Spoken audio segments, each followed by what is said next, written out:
Assalamualaikum, salam sejahtera dan selamat kembali semula ke channel Abang. Terima kasih sangat-sangat sudi nak dengarkan cerita yang Abang nak sampaikan. Hari ini ceritanya menarik. Satu cerita tentang pengalaman yang cukup luar biasa dialami oleh dua orang sahabat. Nanti Abang sampaikan. Hari ini satu cerita je, tak ada banyak-banyak cerita.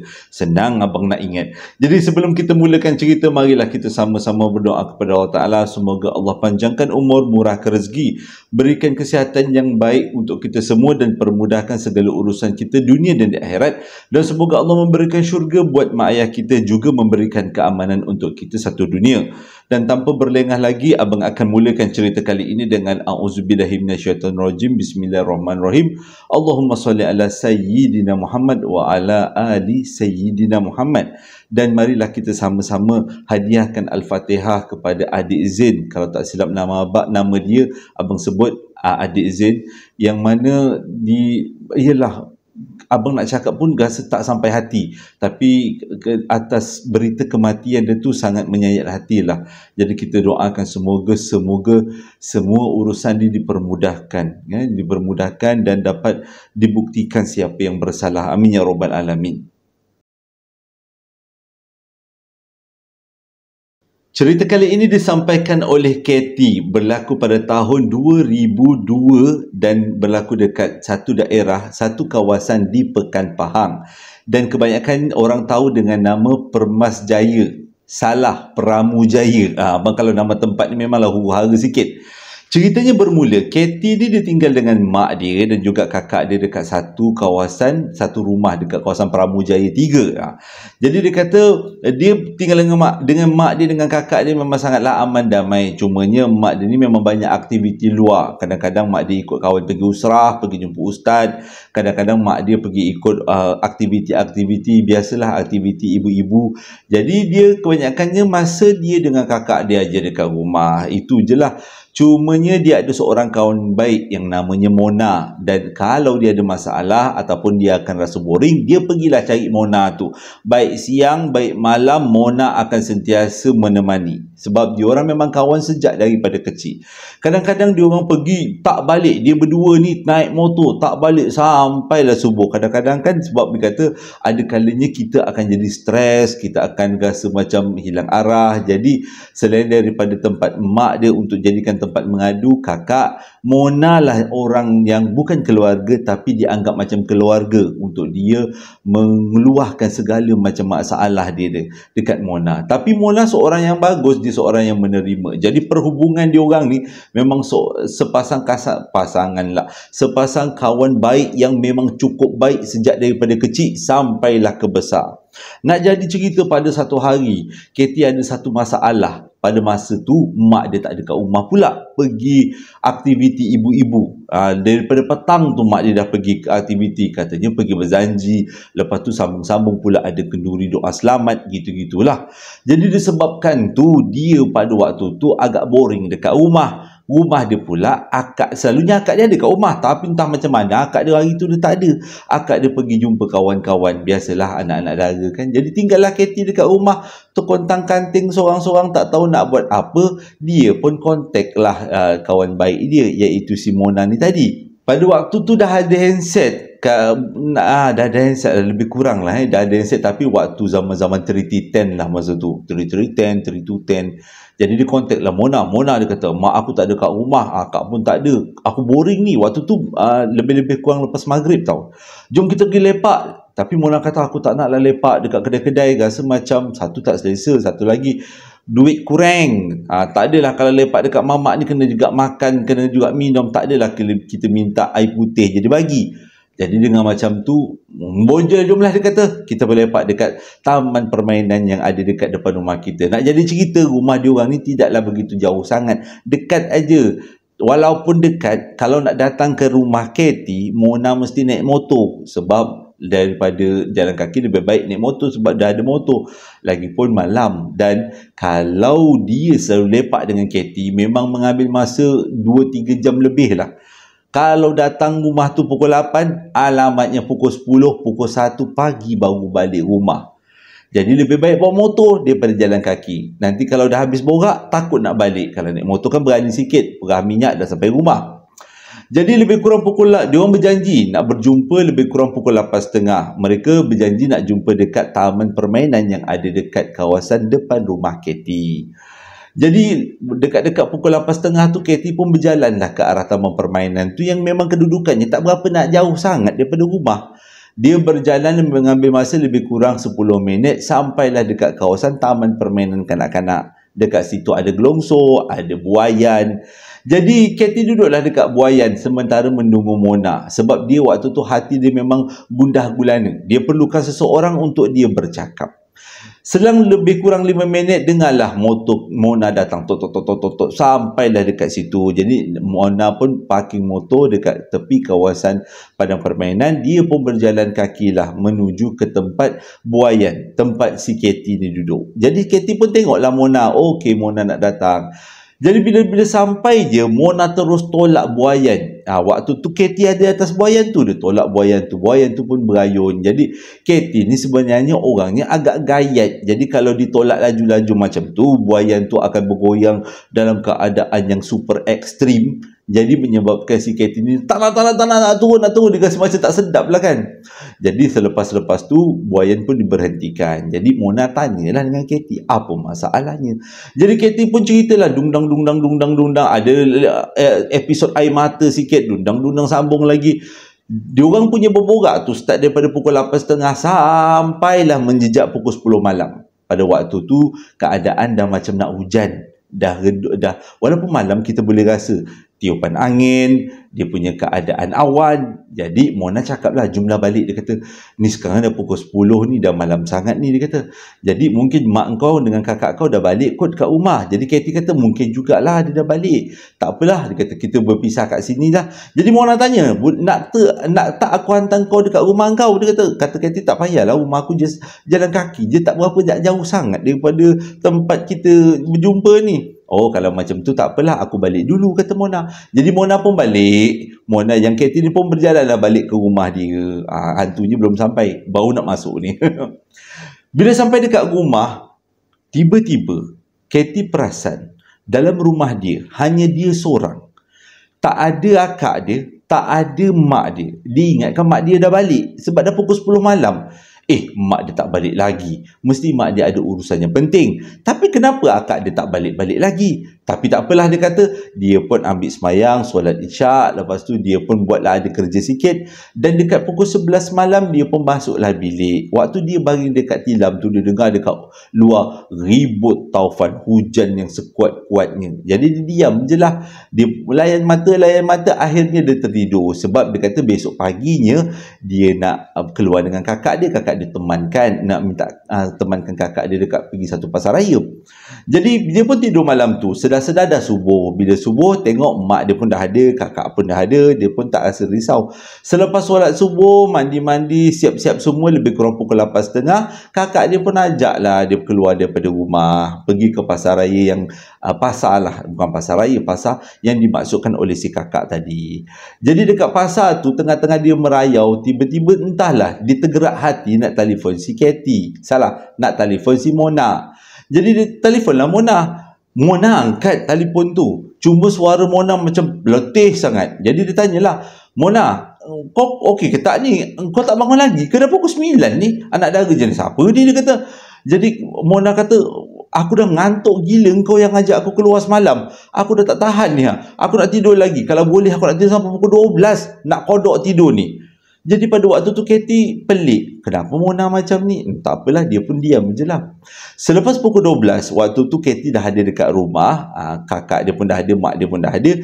Sekali lagi dia telefon Mona. Dia tanya, kau kenapa? Sampai sekarang masih lagi nak tidur-tidur ni, belum mandi. Jadi Mona kata, tolonglah. Aku pun pelik macam mana kau boleh bangun segar-segar. Kita kan balik lewat malam tadi, kata. Jadi si Katie ni pelik. Lewat apa bendanya? Kita kan bersurai pukul 10 malam. Jadi Katie kata, Mona kata memanglah kita bersurai pukul 10 malam. Lepas tu kan kau ajak aku lagi keluar. Waktu tu Katie dah pelik. Ni kau main-main ke cakap betul-betul ni? Itu Mona kata, main-main apa, betul-betul apa? Aku cakap ni serius ni, aku cakap bagi aku masa nak tidur ni, aku ngantuk lagi ni. Kau ni kau ngajar sangat lah nak ajak aku, nak telefon aku waktu tengah hari ni, lepas tu kau ajak aku keluar sampai ke subuh. Bagi aku masa untuk rehat dulu, nanti dah sudah aku akan telefon kau balik. Pada waktu tu, Katie dah mula rasa gundah gulana. Apa sebenarnya yang berlaku? Adakah Mona menipu ataupun Mona cakap betul-betul? Dia dengan perasaan sabar, tunggulah juga si Mona tu telefon. Lebih kurang pukul 2 tengah hari, barulah Mona telefon. Jadi Mona kata, nak apa? Kau, dia 2 kali telefon aku pagi ni, nak apa? Gitu. Jadi Katie cakap, malam tadi aku ajak kau keluar ke? Iyalah, pukul 1 kan kau ajak aku keluar. Oh, waktu tu Katie diam tau. Katie tak beritahu pada Mona lagi. Jadi, jom kita jumpa boleh tak sekejap?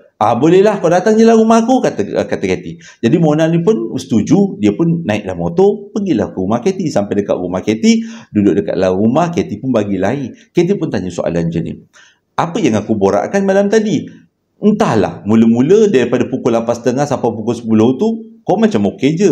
Tapi bila pukul 1 tu, aku nak tanya sebenarnya. Bila kita jumpa pukul 1 tu, kenapa kau menangis? Kenapa muka kau macam sedih, gundah gulana? Tapi aku tanya, kau tak nak jawab. Apa sebenarnya masalah kau? Itu soalan yang Mona tanya. Waktu tu Katie dah berkerut dah. Minah ni dah kenapa? Okey, cuba kau ceritakan ke aku apa yang aku cakap kalau kau ingat apa yang berlaku pada malam tadi di antara pukul 1. Dan bila kita balik daripada berborak untuk kali yang kedua, lebih kurang pukul 5 pagi gitu. Oh, aku tak ingat lah Mona. Cuba kau cerita dekat aku apa yang kita borakkan. Lepas tu Mona pun ceritalah. Mula-mulanya aku ajak kau berborak, kau ajak aku keluar. Kan kau dah balik lebih kurang pukul 10 malam. Lepas tu pukul 1 pagi, aku dapat panggilan telefon daripada kau. Lepas tu aku pun teruslah keluar dengan kau. Kau tak ingat, dia kata. Oh, tak ingat. Tak apalah. Jadi Mona pun waktu tu dah pelik bila Katie tanya soalan seolah-olah Katie tak ada kat tempat kejadian.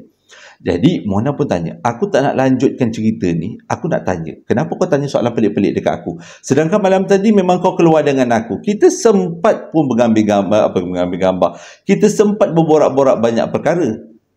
Dan Katie pada waktu tu rasa bersalah kalau dia tak beritahu hal sebenar. Dia pun beritahu macam ni. Sebenarnya malam tadi aku tak keluar dengan kau. Kau keluar dengan siapa? Waktu tu, muka Mona, kalau orang menipu kita boleh perasan. Ni memang nampak bukan menipu. Waktu tu muka Mona daripada ada darah, terus hilang darah. Macam darah dia dah terkeluar kat mana-mana. Pucat muka dia. Pada waktu tu, Mona tanya soalan, kau jangan main-main. Dia bukan tanya soalan, dia beritahu, kau jangan main-main. Aku malam tadi keluar dengan kau 2 kali. Kau jangan cakap benda-benda mengarut. Aku tak ready nak dengar. Ini aku nak tanya. Daripada pukul 8.30 sampai pukul 10 malam, aku keluar dengan kau kan? Jadi Katie jawab, memang betul kau keluar dengan aku. Tapi di antara pukul 1 sampai pukul 5 pagi, aku ada dekat rumah. Malam tadi kan hujan. Waktu tu Mona macam, malam tadi mana ada hujan? Malam tadi cerah kot. Tak ada apa-apa pun. Aku keluar dengan kau, takkan kau tak ingat malam tadi terang? Jadi, waktu tu si Katie ni tak puas hati. Dia panggil kakak dia. Kak, dia kata turun kejap. Okey, kakak dia pun turun. Ada apa katanya? Malam tadi hujan kan? Malam tadi ribut. Masa akak balik tu ribut. Akak balik pukul berapa? Akak balik lebih kurang pukul 1 lebih. Akak nampak saya dah tidur tak? Saya nampak Katie tengah tidur. Ada apa masalah? Tak ada apa kak, sorry lah, ajak akak borak-borak ni. Jadi akak dia pun teruslah masuk bilik. Jadi pada waktu tu Mona yang tadinya pucat jadi double pucat. Dia dah rasa tak sedap hati. Jadi dia pun telefonlah, guna telefon rumah, dia telefonlah mak dia. Dia minta Katie cakap dengan mak dia. Jadi Katie pun cakaplah dengan mak dia melalui telefon. Makcik, betul ke malam tadi Mona keluar pukul 1 pagi? Mona keluar, tapi Mona beritahu makcik, dia minta izin dia dengan makcik dengan pakcik nak keluar, katanya dia nak keluar dengan Katie. Betul ke dia keluar dengan Katie malam tadi? Betul. Tak naklah Katie cakap dia tak keluar dengan Katie, nanti mak bapak fikir apa pula dengan jantan mana anakku keluar kan. Jadi kata betul, memang malam tadi keluar dengan Katie. Mona keluar dengan Katie, kita keluar sama-sama. Okay, terima kasih makcik. Lepas tu letaklah telefon. Waktu tu Mona pandang Katie, Katie pandang Mona. Waktu tu juga Mona punya muka macam dah tak ada darah. Dia punya ketakutan sampai menggigil dan akhirnya Mona menangis. Sebab dia tahu di antara pukul 1 sampai ke pukul 5 pagi, dia tak keluar dengan Katie. Sebenarnya apa yang terjadi di antara waktu tu? Abang akan sambungkan dalam bahagian yang kedua. Pada pukul 1 pagi, waktu tu Mona tengah tidur. Memang Mona tak pernah keluar malam selain daripada dengan Katie. Sebab itu kalau ada apa-apa, Katie minta tolong, dia akan tolong. Dan waktu pukul 1 tu, tiba-tiba dia dapat panggilan telefon. Dia tak, dengan keadaan yang mengantuk, dia tak tengok siapa yang telefon tu, dia main angkat je lah. Lepas dia angkat, dia dengar suara Katie. Katie cakap macam ni, Mona, mak aku belum balik, akak aku belum balik, boleh tak temankan aku keluar? Kita jumpa dekat tempat tadi. Ya. Jadi Mona pun kata, aduh, kau tahu tak ni sekarang pukul 1, takkan aku nak keluar rumah pukul 1. Jadi Katie cakap, kau jangan risaulah, kau kan keluar dengan aku, kau minta izin dengan mak ayah kau, mak ayah kau mesti bagi punya. Jadi Mona kata, aku tak janji, kalau mak aku dengan bapak aku bagi, aku keluar, kalau tak, jangan harap aku keluar, kau tunggulah dekat situ sampai subuh besok pagi. Dengar suara orang gelak di hujung talian. Jadi pada waktu tu Mona pun siap-siap keluar daripada bilik. Dia beritahu, masuk bilik mak dia, ketuk pintu bilik mak dia dengan ayah dia, beritahu lah, tanya, dia beritahu dengan mak ayah dia yang dia nak keluar dengan Katie. Mak dia mula-mula rasa macam, ya kau nak keluar dengan Katie ni, tak apalah, kau jangan menipu, besok pagi mak telefon Katie. Mak harap Katie pun tak menipu jugalah.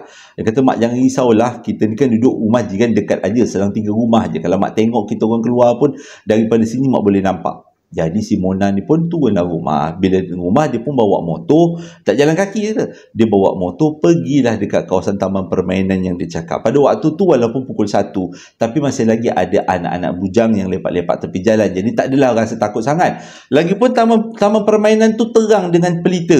Salah, terang. Ini taman permainan zaman bila?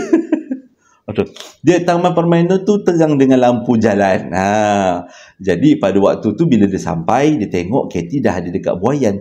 Tapi pada waktu tu dia tengok Katie ayunkan buaian dengan sangat tinggi. Pelik juga dia kata. Jadi dia pun berjalan dekat Katie. Dia tanya, bukan kau takut ke dengan tinggi-tinggi ni? Apa hal kau boleh membuai badan kau ni sampai setinggi ni? Jadi Katie pada waktu tu gelak. Hihihi, dia gelak. Tak apalah. Dia pun duduklah kat bangku sebelah. Selepas 2-3 minit barulah Katie habis main buaian. Katie duduk dekat sebelah Mona. Lepas tu dia peganglah tangan Mona. Mona terkejut juga waktu tu. Sebabnya tangan Katie sejuk. Kata, kenapa tangan kau sejuk sangat ni? Kau demam ke apa? Tak adalah, dia tak demam. Jadi apa masalahnya? Cuba kau cerita dekat aku. Waktu tu Katie menangis. Tiba-tiba je Katie menangis. Lepas tu Katie tak ceritakan apa masalah dia. Dia cuma cakap dia menangis, dia sedih. Dia kata masalah dia terlalu besar. Waktu tu Mona dah rasa macam, aduh, dia bukan rasa benda tu bukan orang tau. Dia cuma rasa kesian dengan Katie. Tapi dia yakin Katie tak boleh nak meluahkan sebab kadang-kadang berkaitan dengan ahli keluarga. Jadi Mona pun bagi nasihat, kita ambil masa, relax dulu. Lepas dah habis-habis, kau tenang, barulah kita bercerita. Jadi Katie pun mengangguk lah. Dia orang pun duduk berdua dekat bangku. Waktu tu, banyak kali juga Mona ajak Katie berborak dengan keluarkan tajuk-tajuk perbualan. Tapi tak ada satu pun tajuk perbualan disahut oleh Katie. Katie buat tak tahu je. Cumanya Katie ada kalanya dia akan menyanyi dengan suara yang sangat rendah. Dan dia lebih banyak masa mendiamkan diri sambil bermain-main menghayun-hayunkan kaki. Itu je yang Katie buat. Mona pun tengoklah, dia kesian tengok kawan dia. Sebab dia kata mungkin kawan dia mengalami masalah yang sangat besar. Sampai kan dah tak boleh nak cakap. Taunya menendangkan diri sendiri, menyanyi lah kan. Jadi selepas lebih kurang 2-3 jam tak bercakap, naik bosan lah. Si Mona ni tanyalah, kau boleh tak bercakap sekarang? Aku rasa macam, kalau kau tak bercakap sekarang, aku nak balik. Sekarang ni dah pukul 3 pagi. Kita ni anak dara duduk-duduk sini memang satu. Tak baik lah dia kata. Oh, tak manis dipandang orang. Jadi Katie cakap, tunggulah Mona. Aku nak duduk dekat sini, nak ambil angin malam. Kita baliklah dekat-dekat dengan subuh nanti, kata. Mona kata, tolonglah, ni dah pukul 3 pagi, takkan aku nak balik sampai ke subuh, dia kata. Lainlah kalau engkau tuan tu. Kalau engkau tuan tu, bolehlah kau stay up sampai pukul subuh. Sebelum subuh kau kena balik. Takut nanti kau terbakar dengan azan kan. Waktu tu Katie tergelak-gelak. Dia kata, janganlah risau, dia kata. Aku teman kau, jangan risau, dia kata. Jadi dia pun duduk balik kat bangku tu. Bercakaplah Mona seorang-seorang. Cuma yang Katie sambut, itu je. Dia tak sambut lebih-lebih. Jadi selepas habis berborak tu dah boring sangat kat situ. Angin pun sedap lah dia kata. Cuaca malam tu sedap.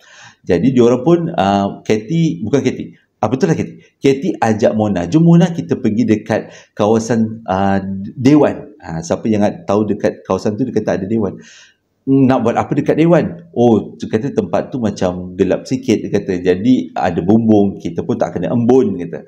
Okeylah, Mona pun berjalan dengan Katie, menghala ke Dewan. Sambil berjalan tu dia orang berborak-borak lah. Tapi Mona kata ada yang pelik dekat Katie ni, dia punya suara agak sedih. Bukan agak, memang sedih. Jalannya agak lambat. Dan kebanyakan jalan dia seolah-olah tidak jejak kaki ke tanah. Dia punya jalan dia agak berbeza sikit dengan si Katie yang sebelum ni, yang sebelum dia jumpa di antara pukul 8 hingga pukul 10. Jadi dia diam je lah, dia pun layan kawan dia sampailah dekat Dewan. Sampai dekat Dewan tu, memang Dewan tu terang dekat kawasan kaki 5 Dewan kan. Dan entah macam mana tiba-tiba lampunya bergelap. Dalam keadaan gelap tu Mona dah rasa tak sedap hati. Kau tak rasa seram ke? Sekarang ni pukul 3 pagi, dia kata kita duduk sini dalam keadaan gelap, nanti orang ingat kita ni hantu. Katie jawab macam ni, apa salahnya kalau orang ingat kita hantu? Kita kan memang hantu. Tengkorak kau, hantu apa? Kita ni dah melawan hukum malam tu. Keluar tengah-tengah pagi, memang tak elok. Jadi macam hantu lah ni. Jadi Katie pun tergelak-gelak lah. Dia kata hantu pun hantu lah. Apa salahnya? Dia kata. Jadi pada waktu tu Mona dah tak sedap. Dia tunggu, dia tak nak dekat tau dengan Katie. Dia kata dia duduk jauh sikit daripada Katie. Kadang-kadang Katie menangis, kadang-kadang Katie tergelak. Dalam keadaan gelap, dia tak nampak muka Katie yang jelas. Cuma dia nampak pergerakan badan je. Lebih kurang pukul 5 pagi barulah Mona cakap, ini dah pukul 5 pagi, jom balik. Aku dah tak sedap hati dah ni. Nanti mak bapak aku tanya yang bukan-bukan, fikir yang bukan-bukan, jomlah kita balik. Jadi Katie kata bolehlah balik. Jadi Mona tanya boleh nak aku hantarkan kau ke rumah ke tidak? Ke kau nak jalan kaki? Tak ada masalah, dia kata. Aku nak jalan kaki, aku nak berlari biar cepat sampai, dia kata. Okeylah, tak apalah. Jadi si Mona ni pun pergi ke motor. Si Katie ni pergilah berjalan balik ke rumah. Waktu tu ada satu benda yang pelik, iaitu motor si Mona penuh dengan air, terutama dekat dalam bakul depan tempat letak barang tu. Datang mana pula air ni? Dia kata cuaca cerah macam ni, hanya ada angin sepoi-sepoi bahasa, takkanlah ada air. Jadi dia pun ambil kain lap lah. Belum sempat dia keluarkan kain, sebenarnya dia dah menjeling ke arah Katie. Tiba-tiba Katie dah hilang. Dia pun macam, bukan ke jarak di antara Dewan ni dengan rumah Katie agak jauh. Dewan tu dekat dengan rumah si Mona. Dia terbang ke? Agaknya dia pun tiada kot. Dia gelak lah. Dia rasa macam bergurau senda je lah. Jadi lepas dia lap-lap motor tu, dia baliklah rumah. Sampai dekat rumah, mak ayah dia dah nak mula solat lah, nak buat solat-solat tahajud. Jadi mak dia tegur lah, okey ke tak ni? Dia kata, basah ke tak baju? Oh, tak basah, okey je. Oh, sempat berteduh lah okey lah. Dia pun malas nak nyaut. Dia pun ambil semayang. Dah azan subuh pada waktu tu, dan dia pun tidur. Bila dia tidur, itu yang pagi tu si Katie ni rasa tak sedap hati, dia telefon si Mona. Pada waktu tu Mona baru je tidur. Jadi selepanjang cerita ni Mona ceritakan dekat Katie apa sebenarnya yang berlaku, dan Katie bersumpah, Mona pun bersumpah dengan nama Allah Ta'ala yang Katie tak keluar rumah sebab hujan pada pukul 1 pagi, dan Mona berjumpa dengan Katie pada pukul 1 pagi. Cuma mereka sebenarnya tersalah orang, tersalah jumpa. Yang kena adalah Mona lah. Bila dah habis cerita macam tu, Mona dah tak boleh nak bawa motor balik rumah. Badan dia menggigil-gigil, muka dia pucat lesi. Rasanya semua darah dia dah turun ke kaki. Dia dah tak boleh jalan. Terpaksalah si Katie ni papa. Katie naik atas motor, Mona duduk belakang. Sambil tu bila peluk Katie, Mona dah melalak-lalak dah. Katie pun hantarlah Mona balik rumah. Dia beritahu ceritakan dengan mak Mona. Mona dah menggigil-gigil masa tu dan demam panas. Lepas tu Katie pun balik ke rumah dan cerita dengan mak dengan kakak dia. Rupanya mak dia cakap dekat taman permainan tu banyak orang pernah nampak. Dia menyerupai penduduk-penduduk yang ada kat situ. Jadi jangan sebarang keluar, mak dia kata. Jadi bila dengar macam tu, Katie rasa marah. Mak, kenapa mak tak cakap pada awal, mak? Kalau tidak, kawan saya tak jadi macam tu. Apa jadi dengan Mona? Mona demam seminggu dan terpaksa mendapat suntikan sebab demam dia memang tak surut-surut. Tapi alhamdulillah itu menjadi kenangan mereka.